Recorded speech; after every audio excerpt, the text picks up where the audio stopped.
Fala pessoal, tudo bem com vocês? Bom, hoje a gente vai falar de um assunto muito legal. Vamos aguardar o pessoal entrar para a gente poder falar sobre um tema bem legal hoje, hein?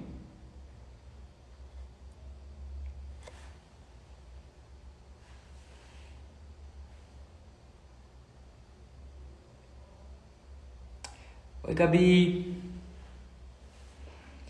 Só dar uns 2 minutinhos aqui para o pessoal entrar e esperar o Matheus também.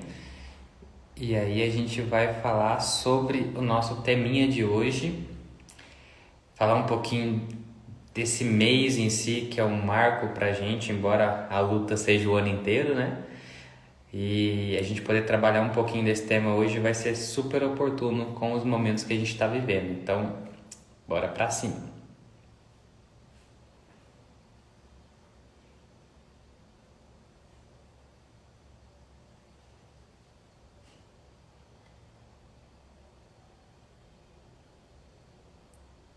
Deixa eu chamar o Matheus aqui.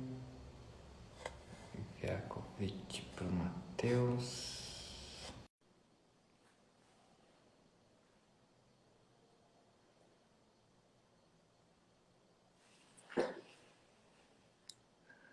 Só aguardar nosso convidado especial de hoje.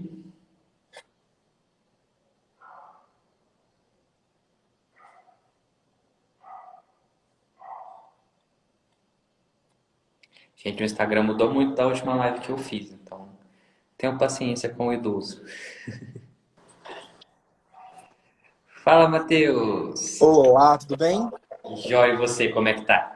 Bem também, tudo jóia. Bom, Matheus, vamos lá, vamos falar um pouquinho com o pessoal sobre nosso teminha de hoje, né? Que eu acho Bora. que é super oportuno com o momento que a gente está vivendo.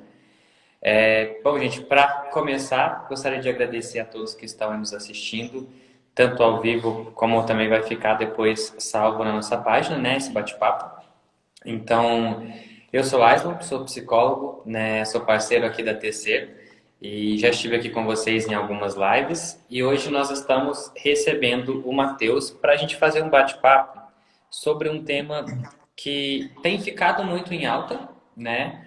Mas eu acho que ainda está fazendo pouco barulho. A gente tem que falar mais e mais e mais sobre ele para desmistificar um pouco, para tentar quebrar muito do que foi enraizado, né? A cultura brasileira tem muito dos seus enraizamentos culturais aí, né, e estruturais que a gente precisa fazer esse movimento de contra-regra para poder estar questionando um pouco sobre isso. E hoje o nosso bate-papo com o Matheus, né, vai ser sobre o racismo no entretenimento. Então, como bom mineiro, Matheus, e aqui todo mundo é de dentro de casa, eu vou deixar você se apresentar para o pessoal e aí a gente bate um papo sobre o nosso tema, tá bom? Maravilha, maravilha. Primeiro, obrigado pelo convite da TC em estar aqui para falar sobre um tema tão importante. A gente sabe que chega o mês de novembro e surgem diversos eventos, discussões, enfim, para poder tratar sobre esse assunto, um assunto que precisa ser caro nos outros meses também, precisa ser discutido em outros momentos também, além do momento do período do 20 de novembro e do mês da consciência negra, né? Eu sou Matheus, me apresentando, né, antes de tudo, sou Matheus Dantas, sou de Sorocaba, eu sou formado como jornalista, atuo na área da comunicação há uns 6 anos e estudo aí, tento me dedicar para poder estar cada vez mais a par em relação às lutas do movimento negro e também do movimento LGBTQIA+. São duas pautas que eu tenho, assim, não como prediletas, mas como mais vigentes por justamente falar sobre mim, né? Sobre se tratar sobre a minha própria realidade. Então, eu tento me debruçar o máximo que posso para poder estar por dentro desses assuntos. E é um prazer estar aqui para conversar com vocês hoje e dividir nossos pontos de vista e, enfim, impressões sobre esse tema. Maravilha, maravilha, Matheus.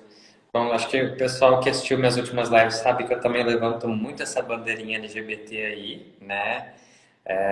Só não tatuo um arco-íris na testa porque fica muito, muito nítido, né? Mas eu percebo que um pouco do movimento que aconteceu com o LGBT acontece ainda muito forte com a questão do racismo dentro, né, da parte das mídias, no geral, né, Matheus? Aquela questão da gente falar dos estereótipos, daqueles papéis marcados. Então, assim, quando a gente vê um gay na novela, ele vai ser sempre muito estereotipado. E quando a gente vê pessoas presas, a gente vai ver a mesma situação. É sempre os mesmos papéis, naqueles mesmos estereótipos. Não podemos negar que há um movimento aí da mídia, né, mudando um pouco disso, Sim. mas a passos muito lentos, né? Como que você vê isso, Matheus, estando dentro, né, mais por dentro tanto da área do jornalismo, quanto por ser mesmo ativista aí no movimento? A gente é muito carente de representatividade, né? Então, de primeiro, como você muito bem citou, a gente vem num momento onde as pautas do movimento e da comunidade LGBTQIA+, eram tratadas como piada mesmo, como comédia, por muito tempo. O tal do preconceito recreativo, né? A gente usa isso mais como racismo criativo, recreativo depois, mas cabe para tudo, na verdade. Que é justamente quando uma pauta importante é utilizada como um tema jocoso, usando um termo bem antigo para poder exemplificar, né? Então, hoje, quando a gente assiste propaganda na televisão, quando a gente vê um filme, até mesmo ver uma novela, porque a gente tem a novela muito como a maior, digamos assim, força de expressão de entretenimento, porque é o que a gente, querendo ou não, cresceu vendo, né? Não dá para falar todo mundo, não dá para generalizar, mas é um fato, né? Faz parte da realidade do brasileiro, é cultural. Então, o que a gente via na novela foi o que a gente sempre espelhou também no dia a dia. Então, como não estava nos livros, de alguma forma positiva, nunca esteve nas novelas, nunca esteve nos jornais, só sempre em situações off-câmera e sempre em condições negativas, em perspectivas negativas, é muito difícil você construir realmente um olhar e uma perspectiva positiva sobre essas pessoas. Tanto sendo uma pessoa que não seja uma pessoa de cor observando isso, quanto as próprias pessoas negras consumindo esse conteúdo, porque eu olho ali e não me vejo, ou quando me vejo, é completamente um estereótipo do qual eu não me identifico. E aí, nesse caso, não entra o fator de pelo menos estão falando, pelo menos tem um negro ali no elenco, pelo menos, porque pelo menos não é o completo, é pela metade, sabe? Então, hoje a gente entra numa avaliação e numa busca, porque representatividade é muito diferente de representação, sabe? A representatividade pode ser simplesmente estar ali. Então, tem uma campanha publicitária. A gente tem um negro participando ali dessa campanha. Que legal, incrível, maravilhoso. Espero eu que isso seja um fator comum daqui a um bom tempo, que a gente não precisa se impressionar com isso. Mas qual é a representação dessa presença? O que essa presença significa para a marca que está utilizando essa pessoa, essa imagem, nesse filme, nessa produção, nessa série? Porque a gente já passou do ponto da representatividade. Então, digamos que é óbvio que é muito importante a gente ter essas pessoas nesses lugares e alcançando esses espaços, ocupando-os, porque é isso que a gente quer mesmo, e é por isso que a gente não se cansa de falar sobre o assunto. Mas depois disso e por trás disso, quem é que está fomentando? Quem é que faz essas escolhas? Quem é que está no poder de falar?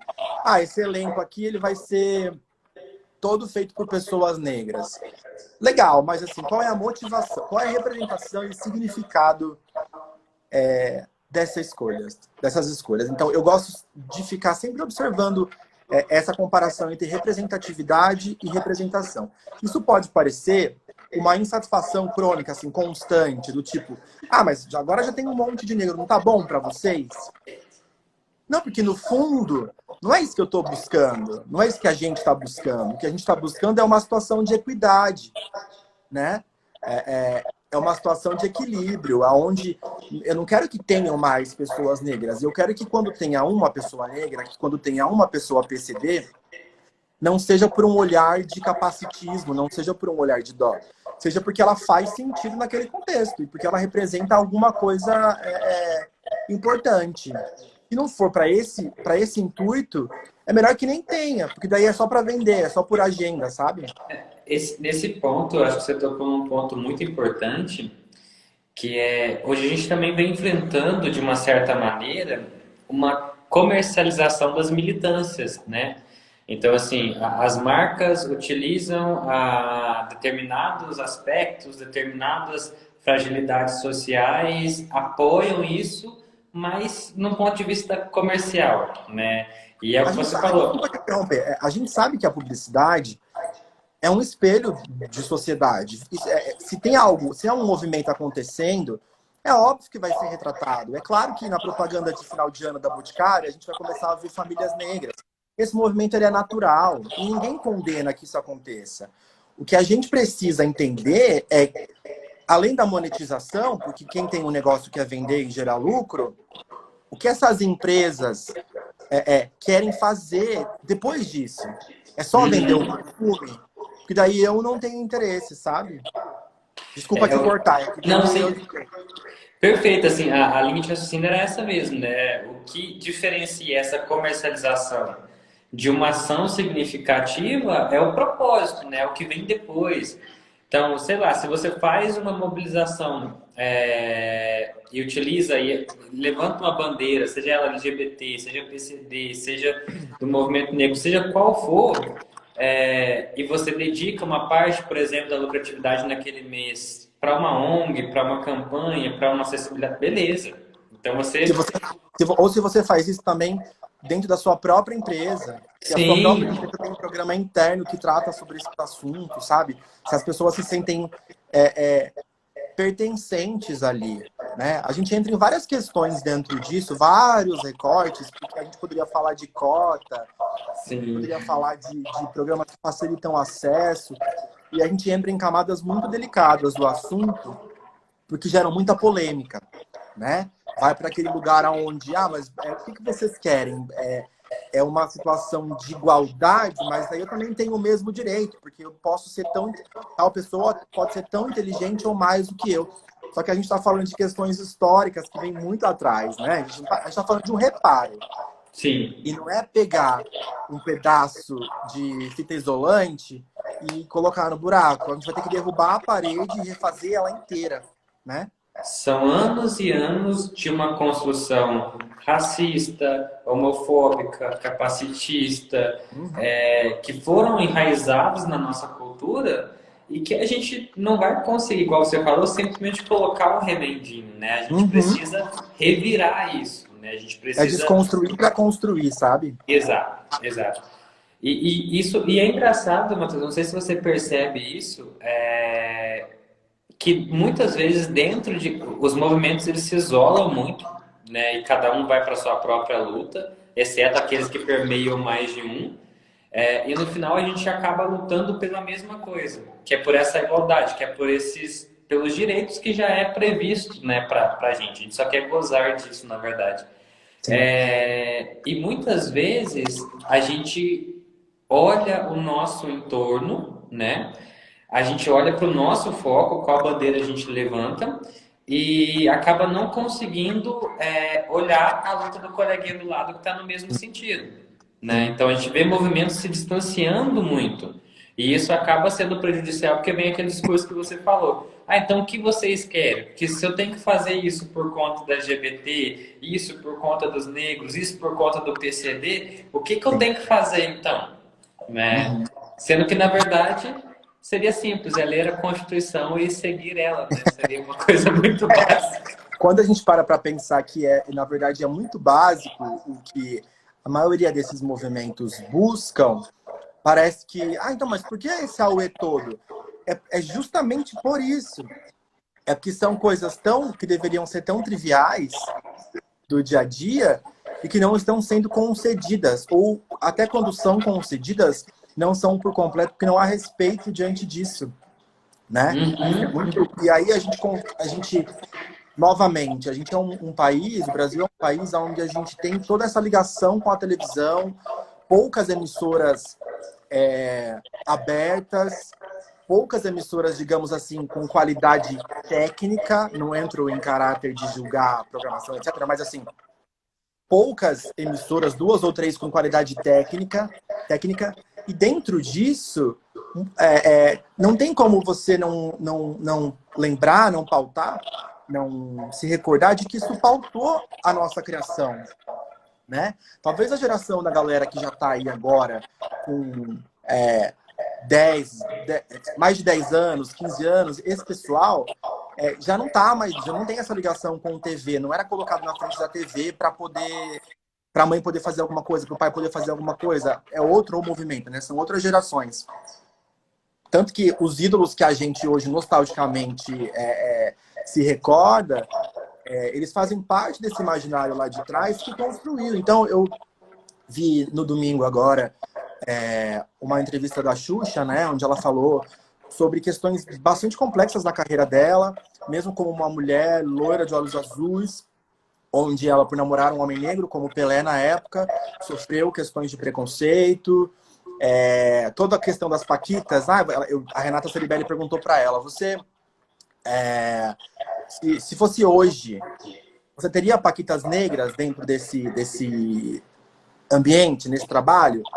A própria Xuxa colocou que, primeiro, de alguma maneira, aquilo nem entraria em questão. Ela não entrou em pormenores, mas, assim, as próprias garotas que entravam já entendiam que elas tinham que estar num padrão que era o que se buscava ali, né? Então, o entretenimento em geral, pra gente, Brasil e mundo também, a nível mundial, sempre pautou essa questão de reforço do racismo, na verdade, né? E aí, quando a gente, hoje, muitos anos depois, começa a discutir essas pautas, parece que a gente está caçando pelo em ovo, ou que está fazendo, eu detesto usar esse termo, mas está fazendo o famoso mimimi, né? Só que a gente está justamente tentando reaver e colocar coisas nos lugares onde elas devem estar, né? Eu me lembro, você tocando nisso aí, sobre um pouco de infância, um pouco de como a mídia tem essa influência.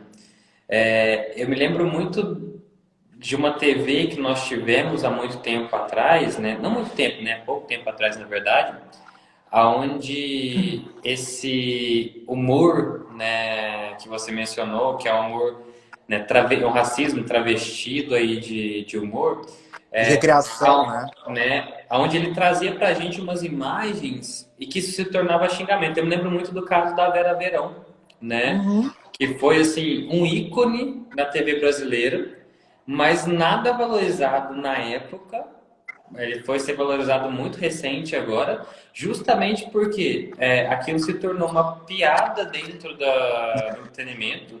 Por mais que fosse uma artista fenomenal, uma humorista fenomenal, uma presença de palco assim que ninguém consegue questionar, só conseguia ver pelo estereótipo bicha preta, sabe? Não tinha aquela outra, algo fora disso. Não conseguia enxergar o artista, Exato. a pessoa por trás disso.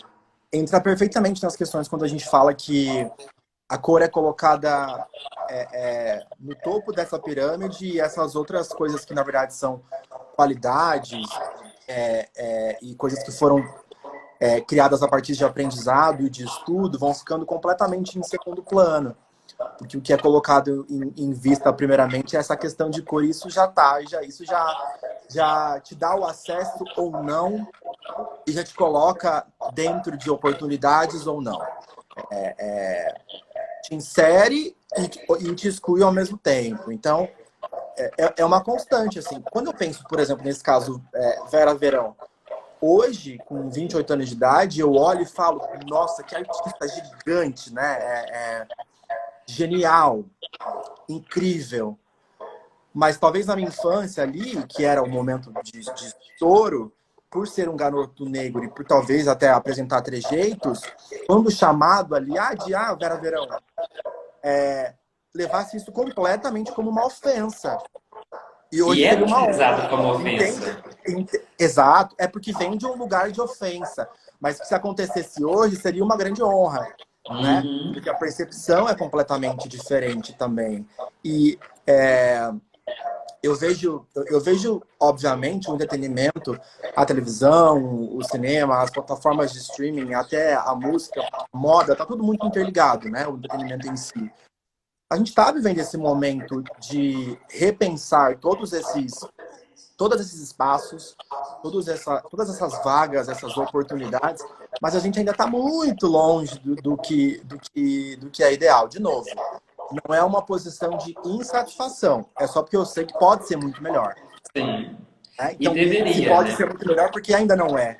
Essa é a questão que fica pra gente, na verdade. Uhum. E é muito engraçado a gente falar de entretenimento brasileiro e ver essa ausência da população preta em si, porque se a gente for falar de Brasil, como que você fala de Brasil sem falar de população preta? Como que você fala sem falar dessa cultura, dessa grande maioria massiva da nossa população? Então, assim, fica até incoerente você olhar as mídias. Vou falar um pouco mais para trás, mas hoje a gente já vê muito disso ainda, trazendo uma representação Brasil, loira, de olho azul, sabe, corpo padrão, aquele negócio muito fechadinho, sendo que a gente tem uma variedade cultural e racial no Brasil muito grande. Então me Sim. assusta um pouco ver que a representação do Brasil, até muito pouco tempo atrás, excluía completamente a população preta e hoje um pouco menos, mas ainda muito, tendo que batalhar muito por essa inserção. É. É porque a gente segue uma linha de estágios desse processo, né? Então, como eu te falei, quando chega na publicidade é porque a população, a sociedade está vivendo de alguma forma. Então, a publicidade precisa falar para estar por dentro do assunto, né? Eu brinco que quando vira tema de propaganda de banco, é porque tem que falar do assunto de qualquer forma, porque ali é tipo a demonstração da publicidade pura, nata, né? Porque eles querem, obviamente, ter todas as pessoas com eles. O dinheiro, eles querem o dinheiro dessas pessoas, né? Uhum. Mas como eu vinha falando sobre essa linha de raciocínio, ela vem quando a gente fala do movimento LGBTQIA+, por exemplo, a gente vem aí de uma linha de estereótipo total, né? Aí a gente começa a observar com o tempo, com as lutas e tal, uma inserção, ainda que muito pífia, muito pequenininha, dentro disso, dentro das mídias, dentro das produções. E aí a publicidade também, as produções também. E depois, não é que normaliza, mas sempre tem algum assunto mais em alta. Então, se ano passado a gente viu propagandas de casais homoafetivos de final de ano, de marca de perfume, no ano seguinte a gente já tem outro tema para falar, que talvez seja a família negra, inteira negra, e que causa espanto. E é um espanto do tipo, nossa, não imaginava. E Uhum. agora, se você ligar a TV, você vai ver, sim, propagandas com pessoas negras. Eu tenho um pouco de medo, só nesse processo, do esvaziamento da pauta, Sim. sabe? E aí, isso é mais... Esse meu medo maior é mais para a internet, na verdade. Porque quando uma pauta começa a ser muito discutida, ela chega num ponto que ela estagna de alguma forma, né? Não é toda hora que estamos no pico desse assunto, no momento mais alto desse assunto. E o que eu vejo muito na internet, que me entristece um pouco, é essa questão do esvaziamento. Então, a questão mercadológica e monetária vai fazer essas pautas se esvaziarem, porque vai esgotar até surgir algum outro assunto mais relevante, né? O que eu acho que é um pouco o cerne de tudo são esses dois pontos. Um que a gente já falou, que é a questão de construirmos um reparo histórico no entretenimento, porque a gente pode pegar o reparo histórico e falar para milhares de coisas, né? na educação, na política, em várias vertentes diferentes. Mas é um reparo histórico e, ao mesmo tempo, é um olhar para o que tem... Assim, quando a gente pensa no entretenimento e pensa em pessoas negras fazendo entretenimento, essas pessoas, em geral, estão nas periferias. Estão em zonas menos favorecidas. E como encontrar essas pessoas também? Quando alguém fala que não encontra profissionais negros, eu entendo isso de duas formas. Eu acho um absurdo, porque eles existem, eu existo, né? Minha família existe, minhas primas existem, existimos em nossas diferenças, né? Mas eu entendo também que quando a gente fala sobre oportunidades, muitas dessas pessoas não têm a oportunidade de alcançar patamares semelhantes a essas outras que não são pessoas de cor, por conta da sua cor. Então, não tem como colocar no mesmo lugar, porque essas pessoas não estão no mesmo lugar. A gente não tá... E assim, e uma coisa que eu acho muito curiosa é o seguinte: quando a gente fala que, por que não é um negro nessa propaganda? Por que não é uma protagonista negra em tal filme? Não é sobre arrancar a oportunidade de quem está ali e não é. É sobre dar continuidade nesse processo de normatividade. É chegar num ponto onde eu vejo uma propaganda e acho completamente normal ser uma pessoa negra como protagonista ali daquela propaganda. E não pensar, nossa, toda hora agora tem negro. E é tão doido porque até você mesmo, como pessoa negra, você olha e fala, nossa, porque em muitas situações você consegue identificar o quanto é uma forçação de barra, sabe? A gente tem ali, a gente é criado num universo de Zorra Total e Praça é Nossa e etc, de um humor que hoje é completamente inaceitável em boa parte, né? E cresce não necessariamente achando legal, mas acostumado com isso. E isso acaba gerando não só crenças em pessoas brancas, em pessoas negras, enfim, mas traumas também, né? Então, esse processo... E o racismo recreativo não só coloca que esse racismo recreativo é o que programas como esse faziam há um tempo atrás, né? Eu, na verdade, não vejo mais muito isso hoje acontecer. As temáticas estão mudando, né? Mas é o que esses programas faziam ali atrás, que é explorar. É que, assim, tinha a pessoa negra ali, mas essa pessoa era justamente o motivo da piada do programa. Então aquilo ali era uma representatividade, mas não era uma representação real de nada do que seria necessário ter, sabe?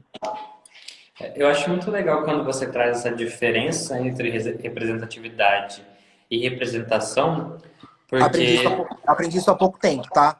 E eu acho muito eu legal. adorei essa diferença. É porque quando você pega e para pra olhar, você fala, realmente. É porque, assim, na internet você vê muito, esses vazamentos que eu te falo, é assim, a gente vê muito na internet, assim, tá, mas ainda não tá bom. Aí eu não quero que seja só uma parte do elenco, eu quero que seja o protagonista. Tudo bem, é claro, todo mundo quer que isso aconteça e que isso seja normal. Mas, assim, essa pessoa que está ali já, que está sendo um representante, o que ela está representando? Porque ela pode estar presente ali e está sendo usada como uma ferramenta de racismo recreativo, onde ela é basicamente a própria piada, né? Que é geralmente aquele caso, né, onde aquele enquadramento massivo de pessoas pretas nos papéis de favela, dos papéis de empregados domésticos, né, nos papéis que são subjugados dentro de Sempre uma... subalternos, sempre periféricos, sempre à margem, sempre abaixo. Se você liga a TV 4 horas da tarde e assistir a novela que passa agora lá com a família, você fica em choque. Porque a empregada da Helena, do Manuel Carlos, ela é, na verdade, uma mucama. Entende? A linha de raciocínio ali é essa. Ela tá ali para servir, porque ela é quase da família, não é? Ela é quase da família, é praticamente da família, poxa. E Meu aí Deus. você olha, eu me recordo de.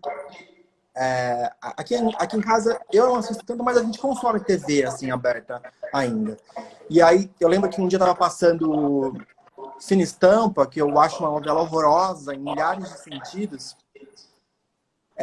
mas especialmente por conta dos estereótipos que estão presentes ali em diversas questões. E eu lembro de ter comentado no Twitter o seguinte: será que ninguém que nesse movimento de escolher uma novela para ser exibida, porque isso foi feito por conta da pandemia, né, das gravações, etc., não teve como dar uma olhada em algum material que fosse um pouquinho melhor e que não fosse tão descolado da realidade atual? Porque aquilo ali era uma ofensa constante para... Olha, cada dia parecia que era um episódio dedicado especialmente à ofensa de uma parcela da população específica. Um dia um racismo absurdo, um dia uma homofobia horrorosa, um outro dia uma transfobia. Enfim, eu Sim. poderia listar aqui. E aí, alguém respondeu ao meu tweet assim: mas era assim que a sociedade era. Não tem como fazer, não tem como rever todos os capítulos da novela e não exibir. Eu falei, não. O canal tem produções melhores, minimamente melhores, e um pouco mais reais para poder utilizar, e que não estejam tão descoladas da realidade. Porque você está exibindo um produto que você tem responsabilidade sobre ele, onde milhões de pessoas vão assistir. Não é que 100 pessoas vão assistir. Você tem milhares de pessoas que vão assistir. E a TV, até hoje, no Brasil especialmente, ela forma o caráter de muitas pessoas, porque é a maneira mínima de acesso. A gente acha que todo mundo... A gente vive numa bolha ilusória, né? De achar que todo mundo tem Wi-Fi, que tem celular, e tem 3G, e 4G, e etc. E isso é uma grandiosa ilusão, porque muita gente não tem nem computador, né? Quando a gente fala agora do período de pandemia, o número de evasão escolar que a gente vai ter no ano seguinte vai ser absurdo, né? Por conta de acesso. A gente tem áreas muito distantes e Sim. muito pobres no país ainda que vivem uma realidade completamente diferente do que a gente vive. Mas a TV, ela tem um papel ainda de fazer parte do lar das pessoas, de estar dentro da casa das pessoas. Então ela forma essas opiniões. E aí você exibe isso num horário considerado nobre, você tem uma responsabilidade aí com uma empresa mais do que nacional, sabe? Uhum. E isso é muito interessante porque, assim, a gente, né, agora falando um pouco de dentro da psicologia, a gente sempre procura se identificar, né, com alguma coisa, busca algo que a gente possa se enxergar, se fantasiar, né, poder mesmo se fazer uma identificação. E aí eu imagino assim, como que ficavam, né, naquela época as crianças, né, que tentavam se identificar? Será que elas olhavam e falavam, não, então peraí, isso é o máximo que eu posso chegar? É ser o empregado doméstico, é ser o chofer, é ser a situação de favela, assim como eu, quando olhava aquela satirização da população LGBT da TV, falava, mas espera aí, é isso? O meu futuro está aí? É isso que me Uhum. espera? Então, assim, essa identificação é muito importante. Eu lembro muito de quando estourou aquele vídeo de uma menininha se identificando com a Maju Coutinho, e o Uhum. quanto que ela se emocionava quando a Maju Coutinho entrava na TV e como ela falava que queria ser como ela, e aquilo aí para muitos pode parecer só um Sim. vídeo fofo de uma criança, mas para gente que pertence a algo que erroneamente é chamado de minoria, a gente sabe o quanto é importante a gente olhar algo e falar, nossa, eu posso ser isso, isso aqui me traz esperança, isso me traz uma identificação. Eu olho e vejo uma pessoa que eu poderia ser. Sim, exatamente, exatamente. E aí eu acho que a gente entra numa conversa que é a seguinte, que você pode falar muito melhor do que eu, aliás, que é uma construção de autoestima, né? Hoje, com 28 anos, eu faço terapia porque acho maravilhoso os ensinamentos que eu tenho nesse convívio, nesse diálogo, mas e constantemente trago essa pauta em discussão conseguir juntar a autoestima de pessoa negra, de jovem negro. Porque você é constantemente bombardeado no dia a dia com o oposto que você precisa para moldar essa autoestima. Sim. E quando a gente fala de autoestima, as pessoas automaticamente ligam muito isso a uma questão estética, né? De beleza, enfim, formato de corpos. E, na verdade, é isso, mas é muito mais do que isso também, né? A gente está falando sobre uma questão de se olhar e reconhecer sua importância de uma forma onde você sabe que você é uma pessoa boa, independente se acontecer algo bom ou ruim. A sua autoestima está acima, você pode me corrigir, por favor, tá? Se eu estiver falando baboseira aqui, mas minha percepção é de que a sua autoestima é quando você tem uma compreensão acima de que, independente do que aconteça com você, você vai ter, sim, a oportunidade de chegar a lugares, de fazer coisas, de corrigir erros, de que você vai errar e daí você vai aprender de novo. E numa constante. Quando você tem uma autoestima completamente fragilizada e, além disso, você não se vê nesses lugares, você fala, é isso mesmo, eu realmente não vou chegar nesses lugares. Ninguém chegou ali. Quando chega, é piada. Ou quando chega, é um só. Ou quando chega, é um corpo X, perfeito. E por aí vai. Isso vai enfraquecendo essa construção de autoestima e te faz achar que você não pertence, sabe? Vai criando uma autossabotagem que é doentia.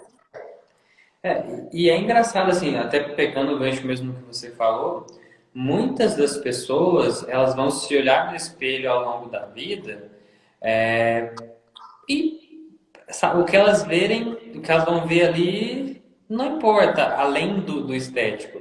Mas para quem se enquadra em qualquer um desses grupos, né, seja LGBTQIA+, seja por questões raciais, seja deficiências, né, qualquer um desses grupos, você precisa olhar no espelho e se reconhecer enquanto ser humano. E olha como isso é cruel, você ter que olhar para um espelho e falar assim, olha, essa pessoa que está enxergando, por mais que a sociedade insista em falar que antes de tudo ela é gay, ela é preta, ela é deficiente, tem um ser humano por trás disso, né? Sim. Eu não sou só uma cor, eu não sou só uma orientação sexual, eu não sou só uma condição física, eu não sou só um estereótipo. Então, assim, é você ter que olhar e todo dia martelar para você mesmo que, olha, você é mais do que só isso ao qual te enquadram na maior parte das vezes.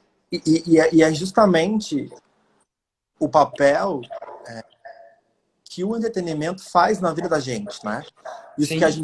o filme que a gente consome, a série que a gente assiste, os livros que a gente lê, tudo que a gente de alguma maneira está consumindo assim no dia a dia, trazendo para a vida da gente, é isso que vai construindo essa autoestima, né? Que vai dando o famoso calço para a gente conseguir alçar outras coisas mais para frente. Então, pode parecer, o que você falou há um tempinho atrás, pode parecer uma grande bobagem, mas eu me lembro do dia que eu vi a Isa como garota propaganda da Hering, se eu não me engano. E era um cartaz assim, gigante. Ela e a mãe dela. Falei, caramba. Não que talvez a marca não tenha feito, tipo, em outro momento, com outros modelos, talvez desconhecidos, mas assim, quando você para e olha e fala, opa, essa pessoa aqui alcançou esse lugar aqui, então isso significa alguma coisa. E aí, quando a gente fala que as coisas acontecem, infelizmente elas ainda acontecem a passos muito curtos e numa velocidade muito, muito, muito lenta. Mas elas estão acontecendo, sabe? Eu acho que é isso que precisa, é esse olhar que precisa ser voltado para a gente ver que elas estão acontecendo. Que as movimentações, sejam elas no ambiente digital, que no momento é muito complicado a gente ter manifestações fisicamente, presencialmente, mas assim, que elas surtem efeito. É que elas, infelizmente, ainda mais no país que a gente vive, elas não vão mudar de um dia para o outro. Isso não vai acontecer desse jeito. E a gente ainda, como a gente é muito colonizado demais, a gente ainda espera muito de fora, né? A gente se espelha muito no que vem de fora. Sim. E para muitas coisas eu não acho isso ruim. Eu acho, a gente está vendo agora toda essa movimentação das eleições americanas, estadunidenses, pode ser mais correto. A gente está vendo toda essa movimentação das eleições. Assim, muita gente se pergunta, por que a gente está acompanhando desse jeito? Claro, é uma potência mundial, é óbvio, a gente sabe desses detalhes todos. Mas a gente ainda tem muito essa questão enraizada de se espelhar nesse comportamento, né? Para tudo, da política ao entretenimento, aos costumes, a questões culturais do dia a dia, em tudo. Isso ainda é muito forte na gente. Então, pequenas coisas que acontecem no dia a dia fazem uma diferença muito grande. Muito grande. Eu não tive nenhum professor negro na faculdade, por exemplo. Eu passei um pente fino rápido aqui agora, tá? Eu Mas também tô. Eu tô tentando buscar aqui, peraí. Também. colegas de sala de aula, 2 ou 3. E aí, a pergunta, sem entrar nesse tema, na verdade, muito a fundo, mas a pergunta é assim, novamente, por que essas pessoas não estão ali? Sabe? É porque não quiseram? Acho que não. Acho difícil ser porque não quiseram, sabe? Realmente, eu tive muitos professores, não tive nenhum professor negro na faculdade, tive na pós, mas na faculdade realmente não tive. Se a gente Colegas para, também, se a gente poucos. para olhar e tentar fazer esse pente fino para trás, a gente assusta muito. Assusta. Agora, Porque você me deu um susto agora é, com esse overview. não foi a intenção, mas é bom a gente estar alerta. E a gente fica um pouco. O que acontece? Eu tenho bastante receio de uma movimentação onde a energia é depositada de forma errada. Eu não quero ser policial de representatividade nas coisas, sabe? Uhum. Mas não tem. Mas se tem é desse jeito. Tarará. Mas se eu tiver a oportunidade de falar, eu acho que tá mais na minha mão do que de ninguém, né? Fazer alguma coisa por isso. A gente entra aí em várias outras questões, né? Sim. Quando a gente fala de ser antirracista, por exemplo, que não, para exemplificar, né? Quando a gente fala de racismo, a gente fala do combate ao racismo, e aí a gente fala sobre ser antirracista. E não basta você querer que o racismo acabe, você precisa fazer esse autoexame para entender se as suas atitudes elas também de alguma maneira contribuem contra e a favor de que isso acabe também. Né? A gente entra em vários lugares onde como ser aliado dessa luta, dessas Sim. questões. Eu não sou negro, então eu não posso falar sobre, ou eu não posso exigir. Pelo contrário, talvez você, como pessoa, aí trazendo para o entretenimento, que é o que a gente está como tópico hoje, talvez você, com uma posição provavelmente de poder numa produção, num ambiente de televisão, de música, seja qual for, talvez, mesmo que de maneira muito sublime, mesmo que de maneira pequena, você consiga inserir ou dar oportunidade, ou indicar um amigo, ou trazer um artista que talvez precise de um destaque que não vai ter tão facilmente quanto um outro que tem muita grana e é branco. A gente consegue criar. Não é aquele lance de você não tem espaço, cria seu espaço. Não é isso, tá? É na linha de raciocínio onde todos temos oportunidades de quebrar esse sistema. Todos. Todos E, temos. Eu, que como negro, não querendo tenho ou mais. não, Eu, como negro, não tenho mais do que você. E você, como pessoa branca, enfim, como você se identificar, não tem mais do que eu. A gente tem, às vezes, oportunidades até iguais. Mas como estamos usando essas oportunidades, sabe? e querendo ou não, assim, para quebrar realmente essa estrutura, ela tem que partir de todos os blocos. Sim. Não pode ser um movimento puramente só das pessoas negras. As pessoas brancas elas têm que entrar nesse meio. As pessoas de qualquer identificação têm que entrar junto nisso, porque é uma questão massiva, né? Eu brinco que hoje eu tenho uma consultora de assuntos de racismo, que é uma amiga, inclusive, da faculdade, que tem uma participação muito grande aqui no movimento da minha cidade, então tem muitas palestras e tudo mais. Então, assim, sempre que eu tenho uma dúvida, sempre que eu faço alguma coisa, que eu tenho uma dúvida, eu corro nela e falo, olha, isso aqui, a maneira como eu me posicionei, a maneira que eu falei, tá correto, não tá? Me ensina, me ajuda. A gente tem que ter essa humildade de saber que a gente não vai saber de tudo e E tá que a gente todo precisa de alguém. mundo, e tá todo mundo em desconstrução, sabe? Pode parecer um papo muito clichê, mas a gente está justamente nesse momento de atravessar a ponte, onde a gente ainda não tem o acesso e ainda não usufrui de conhecimento igual para todos. Às vezes eu estou mais à frente, às vezes você vai estar mais à frente sobre outro assunto, eu não domino coisas que você domina e vice-versa. Então, a gente vai errar muito no meio desse caminho ainda. Não há como cobrar a perfeição que, por exemplo, a internet exige da gente. Isso não vai existir, né? Toda a cultura de cancelamento, ela está aí para mostrar para a gente que ela pode até funcionar para poder causar um movimento de exclusão, mas se não existir um aprendizado junto disso, é igual um caso recente que a gente viu. Acredito que isso de alguma forma tocou o país, onde o grande banco aí, Roxinho, muito famoso, a fundadora foi entrevistada no Roda Viva e pontuou falando que ela não conseguiria contratar, não poderia contratar pessoas negras porque ela não pode nivelar por baixo. Super perigoso uma colocação dessa. E aí eu comecei a ver, eu fui procurar interpretações da fala dela de pessoas das quais eu confio no ponto de vista.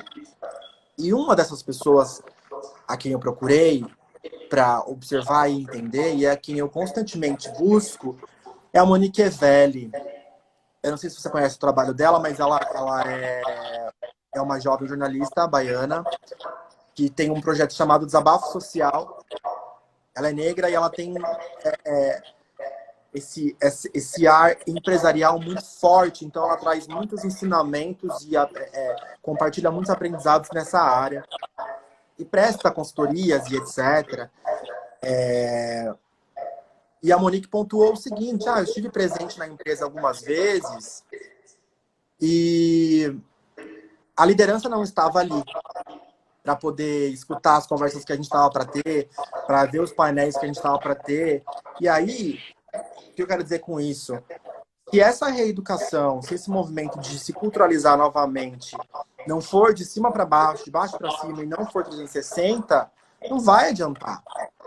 Então quer dizer que você vai educar só os designers, só os cameramans, só os atores do seu elenco, só os músicos da sua banda, e o restante, quem é chefe, quem está com dinheiro, quem está com poder, tá ali só para falar sim ou não, e aproveitar oportunidades de se aproveitar de assuntos e pautas. É bastante delicado, assim, porque muitas empresas hoje exploram a questão de somos uma empresa muito diversa e a gente apoia a diversidade. Legal, mas assim, apoia a diversidade como? Quais são as ações efetivas que acontecem no dia a dia da sua empresa que apoiam, sabe? E essa postura não é combativa, mas é de para adquirir conhecimento, ela pode vir de qualquer um. Não tem Pantone oficial para definir, sabe? A Nathalie falou aqui o seguinte: é uma postura humilde que queremos promover um ambiente inclusivo, mas estamos na jornada e podemos errar no caminho. Exatamente. O justo ato de humildade, de reconhecer um erro, e é muito mais, e é até muito mais bonito visualmente alguém reconhecer que fala, não, eu falei coisa errada aqui. Como é que eu posso, na minha movimentação, diante dos meus possíveis privilégios, tentar furar esses bloqueios, essas bolhas e conseguir construir algo mais saudável, sabe? Uhum. Eu acho que, assim, quando a gente olha nesse padrão total, assim, do que a gente conversou, Dantas, a gente pode, eu acho que eu consigo entender um pouco mais do discurso, né, que a Viola Davis fez quando ela ganhou o Oscar, né? Sim. Que Aqui ela, inclusive, um dos mais lindos que eu já vi até hoje, né? E numa é entrevista, poesia. né, é poesia, é uma entrevista posterior, ela levanta o seguinte ponto. Eu me emocionei não por ter ganhado o Oscar. Eu me emocionei porque eu pude mostrar para as pessoas que uma pessoa negra chegou num dos maiores patamares possíveis dentro da carreira de artista. E quem recebeu aquele Oscar não foi a Annelise Keating, né, que era a personagem que ela interpretava. Foi a Viola Davis. Então, ou seja, uma pessoa real. Não é um Uhum, personagem que conquistou algo, não, uma pessoa real que uhum, batalhou, que lutou, que mostrou, foi contra a sociedade, ela recebeu um reconhecimento muito grande. Então, esse sim, reconhecimento não é meu, ele é da população e da história, da herança ancestral que eu carrego comigo. Eu sim. achei, assim, Não, é lindo, é genial esse discurso. Ela é uma grande representante desse assunto que a gente está tratando aqui hoje. Assim como a gente tem, sim, também nomes fortes no entretenimento brasileiro, mesmo que pouco ainda de destaque, mas que fazem coisas e atuam e estão à frente das coisas, tomando lugares. E tem algo que eu acho muito importante disso tudo. Por exemplo, se a gente pegar, eu me recordo de quando eu li o livro do Lázaro Ramos, falando sobre as escolhas de carreira que ele fez. Ele é um cara também da Bahia que veio da periferia, que não veio de uma situação de privilégios. Pelo contrário, encontrou na arte a possibilidade de sobrevivência e disso encontrou a possibilidade de se expressar, encontrou sucesso nisso e hoje tem um nome, o tamanho de nome que tem. E ele pontua algo que eu acho muito interessante nesse livro, eu não lembro o nome do livro agora, depois eu posso falar, mas é um livro autobiográfico dele, onde ele fala o seguinte: eu entendi que precisava construir a minha própria narrativa. Então, mesmo sendo um contratado de uma grande emissora de televisão, ele começou de alguma forma a se recusar a fazer determinados papéis. Porque tinha uma novela de época, aí óbvio, ele como o ator negro da emissora era o escravo principal do elenco. Ou então ele era o chofer, sabe? Ele falou, peraí, se eu então não me, digamos assim, me negar a certas oportunidades, eu não tenho... Claro, ele pode ter perdido possíveis grandes oportunidades por conta desse posicionamento, mas ele teve êxito a construir a própria narrativa. E essa possibilidade de construir essa narrativa, ela é muito recente para a população negra em específico, né? Que é uma população que por muito tempo não tinha nem voz. Aliás, voz sempre teve, mas nunca teve a possibilidade de ser ouvida, né? E eu acho muito interessante quando ele fala sobre essa construção de narrativa. O quanto as escolhas dele no decorrer da carreira fizeram ele não só estar onde está hoje, mas também contribuir para essa quebra de estereótipo, que acho que, além da questão salarial, que a gente sabe que é complicada, que ganham menos as profissões, a própria Viola Davis em algum momento falou em uma entrevista que ela se formou na mesma faculdade que Julianne Moore e entre outras grandes atrizes, mas que ela ainda, o salário alto dela não é nem metade do salário dessas moças, dessas atrizes. E não é porque ela quer ganhar mais, é porque ela merece igualmente. o talento, né? Ele não pode ser medido pela cor, né? Assim como, vou te dar um exemplo dentro do Brasil disso. A gente tem, por exemplo, Virgínia Rodrigues, que é um ícone da música brasileira, uma pessoa assim com um legado gigantesco, né, para passar. E quantas pessoas conhecem Virginia Rodrigues? Quantas pessoas conseguem falar sobre a Virginia Rodrigues, né?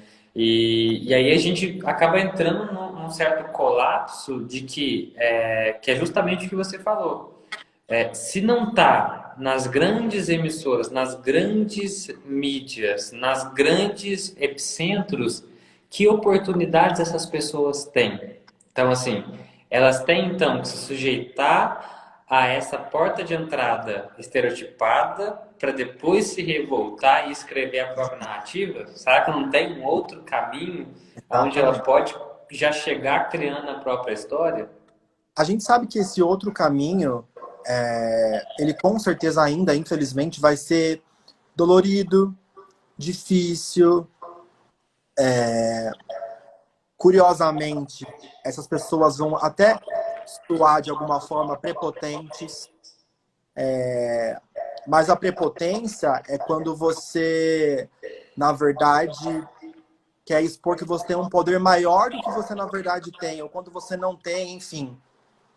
E eu acho que ser dono dessa própria história é difícil, mas em especial no país que a gente vive, no momento que a gente vive hoje, novembro de 2020, é essencial que sejam feitas essas escolhas, sabe?